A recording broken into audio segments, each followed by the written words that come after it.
As the holiday season started in heaven, Jesus is talking to his Father, God the Father, and he said, I would like to pay a visit, on Black Friday to the mall, and maybe see what's going on, help some people.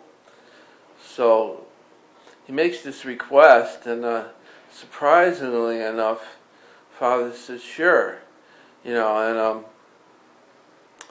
so before he leaves, his father gives him this super, triple, quadruple titanium Visa MasterCard with no credit limit, obviously, and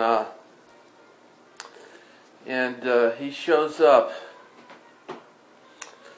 in the mall parking lot, and he looks a little bit like Brad Pitt, sort of, a little darker skinned, and he's wearing jeans, a sweatshirt, a hoodie with a baseball cap, Yankees hat, and he kind of walks in to the side entrance. And as he's opening the glass doors, he sees himself in the door. He goes, I could really use a trim. So he walks in the side entrance and he sees the unisex hairstyling place. So he walks in and it's not that crowded. It's pretty empty. It's still pretty early, and he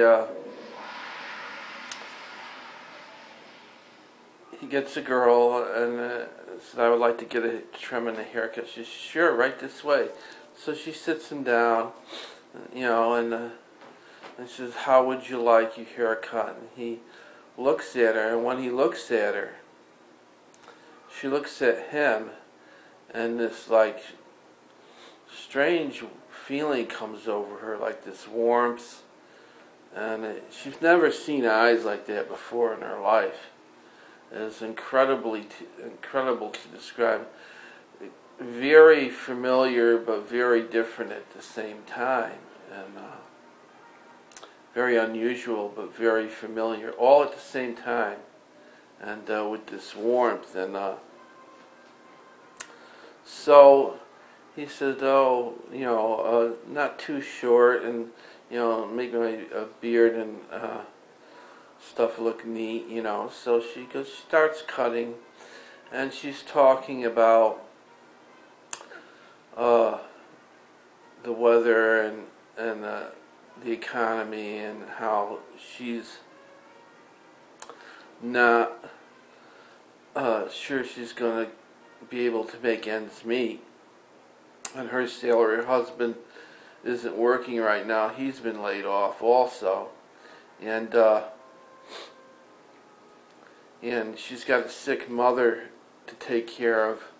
When she's out of work, she has to leave during lunchtime and some breaks to go help her mother with her meals and her care, and mother's in a wheelchair at home, and the visiting nurse is not there all the time, so she has to go help out there also. So she's tired all the time because they got a little baby girl at home too, a year and a half old, and she has to run home when he needs to go out and look for a job or do shopping and stuff, because she doesn't have time to do that much. And this kind of causes a deep kind of ongoing anxiety in her that kind of just stays there, kind of puts a damper on everything. And she's telling him all this, and he's listening, and so she finishes his haircut and his trim, and he stands up and he looks at her and he goes, don't worry, things are going to be all right, and just keep praying and for things to get better. And when he says that, this wave comes over which she can't explain, and it's like this anxiety is gone. It's like somehow she knows that things are going to be all right. And he pays his tab for the haircut and trim, and leaves her a $10 tip. And he's walking out, and she's staring at him because this is something she can't explain.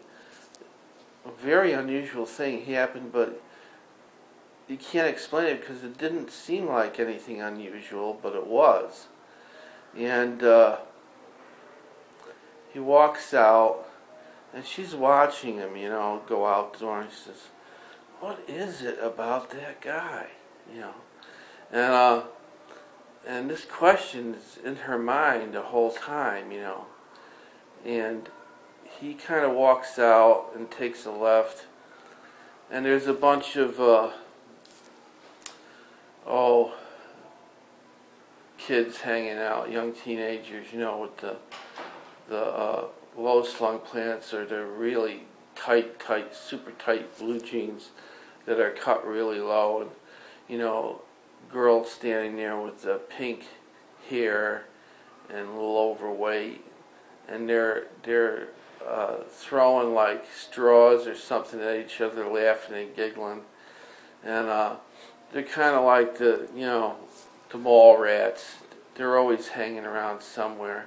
And that's what they basically do. They're basically unsupervised kids,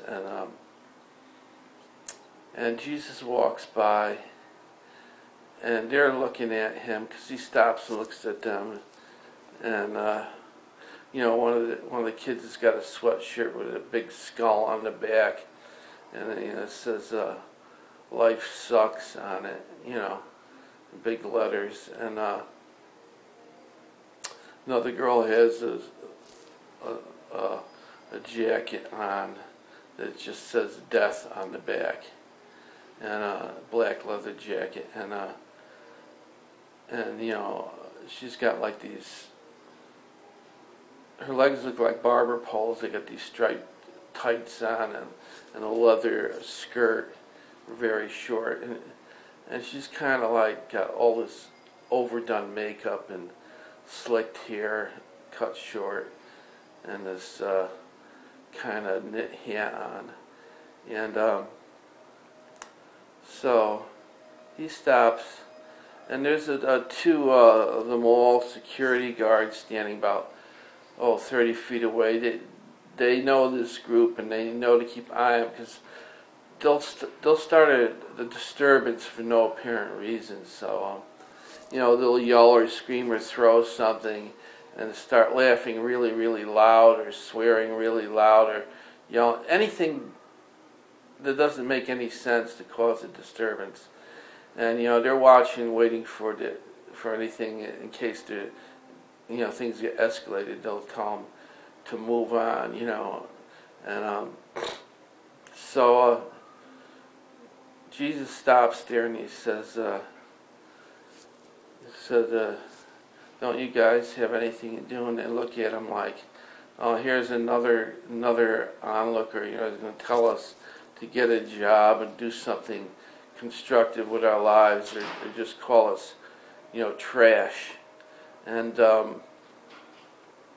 but he doesn't. He stands there and he smiles, and he says, here's $20. Go down to the food court and get some lunch or snacks, whatever you want. These security guys are getting ready to